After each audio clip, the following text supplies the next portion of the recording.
अस्सलाम वालेकुम जी। तो अगर आप भी कुर्बानी की ईद के बाद कुछ डिफरेंट ट्राई करना चाह रहे हैं, कुछ डिफरेंट बनाना चाह रहे हैं, तो ये रेसिपी बिल्कुल आपके लिए है। तो आज हम अपने किचन में बना रहे हैं आलू बुखारा की चटनी। बहुत ही मज़ेदार और बहुत ही टेस्टी ये चटनी की रेसिपी है। ये आलू बुखारा की चटनी आपने शादियों में खाई होगी, बहुत ही टेस्टी लगती है। लेकिन इस आलू बुखारा की चटनी को आप डिफरेंट रेसिपीज़ के साथ भी सर्व कर सकते हैं। मैंने अपनी एक कोल्ड डेजर्ट की रेसिपी में भी इसको स्प्रेड किया है, बहुत ही आला इसका टेस्ट लगता है। ये आलू बुखारा चटनी आप भी ज़रूर बना के ट्राई कीजिएगा। और अगर आप इसको मेरी तरह बना के सेव करना चाहते हैं तो किसी एयरटाइट जार में डाल के तो आप इसे महीनों सेव कर सकते हैं। तो रेसिपी को एंड तक वॉच कीजिएगा ताकि मैं आपको ये बता सकूं इसे बनाना कैसे है, इसको सेव कैसे करना है और इसको यूज़ कैसे करना है।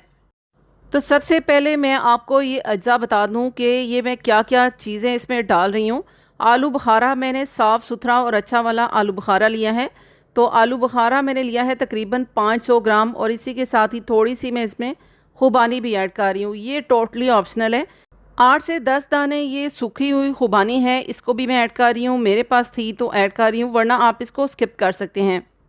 पम्पकिन सीड्स हैं, ये कद्दू के बीज हैं, ये भी एक बड़ा खाने के चम्मच में ऐड कर रही हूँ।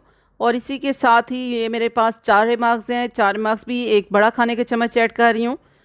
थोड़े से ही मेरे पास काजू हैं, इनको भी मैं ऐड कर रही हूँ। और बारीक कटिंग किए हुए मेरे पास पिस्ते हैं, 1 स्पून मैं इनको भी ऐड करूँगी। लेकिन सबसे मेन चीज़ जो है इसमें ऐड की जाती है आलू बुखारा की चटनी के साथ, वो है बादाम। तो बादाम मैंने भिगो के रख दिए थे, अच्छी तरह ये सॉफ्ट हो चुके हैं। छिलका हम इनके ऊपर से उतार के तो फिर हम इनको ऐड करेंगे। और इसमें तकरीबन हाफ़ कप 80 ग्राम के बराबर मैंने इसमें बादाम का इस्तेमाल किया है।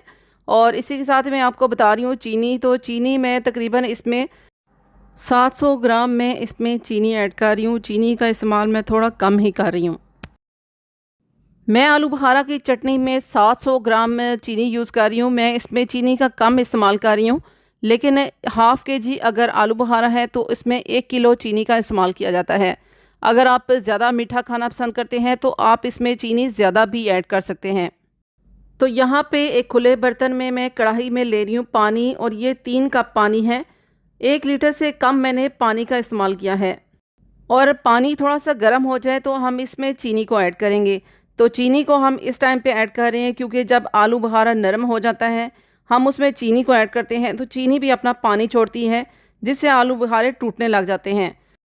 तो ये देखिए अच्छी तरह चीनी जो है गल चुकी है, वो अच्छी तरह डिज़ोल्व हो चुकी है पानी में। अब मैं इसमें आलू बुखारा ऐड कर रही हूँ। तो आलू बुखारा आपने पहले ज़रूर चेक करना है ये साफ़ सुथरा हो। अगर आप खुला आलू बुखारा लेते हैं तो वो थोड़ा सा डस्टी होता है, उसमें थोड़ा सा गंद भी लगा होता है, तो आपने फिर उसको ज़रूर वॉश कर लेना है। तो वॉश करने के बाद आपने यहाँ पे ऐड करना है। तो आलू बुखारा भी देखिए हमने इसको पकने के लिए छोड़ दिया है। अब मैं इसमें खुबानी भी ऐड कर रही हूँ। अब मैं इनको कवर करके रख दूँगी और लो फ्लेम पे रखूँगी ताकि ये अच्छी तरह पक जाएँ, अच्छी तरह दोनों ही चीज़ें सॉफ्ट हो जाएँ। फ़िलहाल तो मैंने 5 मिनट के लिए इन्हें कवर करके रखा था लो फ्लेम पे। तो अब इन्हें चेक कर लेते हैं और इनको देखते हैं कि सॉफ्ट हो चुके हैं आलू बुखारे और खुबानी या नहीं। तो मैं यहाँ पे हाथ लगा के चेक कर रही हूँ, आलू बुखारा थोड़ा सा सख्त लगा है और खुबानी थोड़ी नरम हो चुकी है। तो अभी मैं फिर से इनको 5 मिनट के लिए कवर करके रख रही हूँ। लेकिन इस टाइम पे मैं इनको मीडियम फ्लेम पे रखूँगी ताकि ये जो इनका पानी है वो भी साथ साथ ड्राई हो जाए। तो 5 मिनट के बाद इसका ढक्कन हटा के तो मैं इसमें ऐड कर रही हूँ काला नमक। तो काला नमक आपने ज़रूर ऐड करना है, 1 चुटकी के बराबर ही इसमें काला नमक मैंने ऐड किया है। और थोड़ा सा मैंने इसमें ऐड किया है कूटा हुआ ज़ीरा, तो बहुत ही आला टेस्ट रहेगा, आप ज़रूर एक बार इसको ऐड कीजिएगा। और दालचीनी का 1 पीस मैंने यहाँ पे ऐड किया है। Half teaspoon red chilli powder add कर रही हूँ। ये जो थोड़े बहुत स्पाइसेस हमने इसमें ऐड किए हैं ये इसको स्पाइसी करने के लिए नहीं है, जस्ट इसके फ्लेवर को मज़ीद बढ़ाने के लिए हैं। तो आप ऐड कर सकते हैं, वरना इसके बगैर भी ये बना सकते हैं। लेकिन अगर आप ये स्पाइसेस थोड़े से ऐड करेंगे तो बहुत ही मज़े का इसका टेस्ट रहेगा। खुबानी और आलू बुखारा दोनों ही बहुत ही अच्छी तरह सॉफ्ट हो चुके हैं, लेकिन मैं मीडियम फ्लेम पे ही साथ साथ इनको पका रही हूँ। और साथ साथ बाकी चीज़ें जो मैंने आपको रेशो बताई थी वो साथ साथ मैं इसमें ऐड करती जा रही हूँ।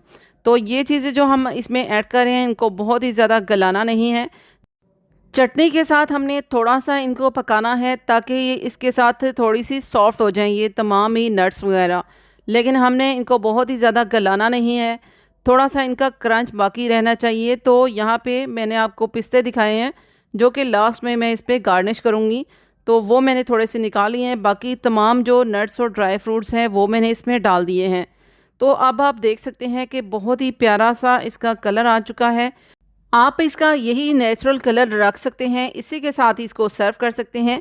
लेकिन यहाँ पे हाफ पिंच मैंने इसमें ऐड किया है red food colour, totally optional है। अगर आप सर्विंग के लिए या किसी स्पेशल इवेंट के लिए बना के तैयार कर रहे हैं तो थोड़ा सा अगर फूड कलर ऐड करेंगे तो देखने में भी बहुत ही अच्छी लगेगी। तो मैंने बहुत ही ज़्यादा इसका रेड कलर नहीं डाला है, बहुत कम मैंने इसमें फूड कलर डाला है ताकि देखने में भी ये बिल्कुल नेचुरल लगे। तो आप देख सकते हैं कि हमारी चटनी परफेक्टली तैयार हो चुकी है, बहुत ही अच्छी तरह ये थिक हो चुकी है। इसकी एक हल्की सी थिन सी तार भी बन रही है, तो इससे ज़्यादा हमने इसको नहीं पकाना है। तो यहाँ पे आप इसकी कंसिस्टेंसी देख सकते हैं। अभी ये काफ़ी गर्म है लेकिन ठंडी होने के बाद इसकी कंसिस्टेंसी मज़ीद थिक हो जाएगी।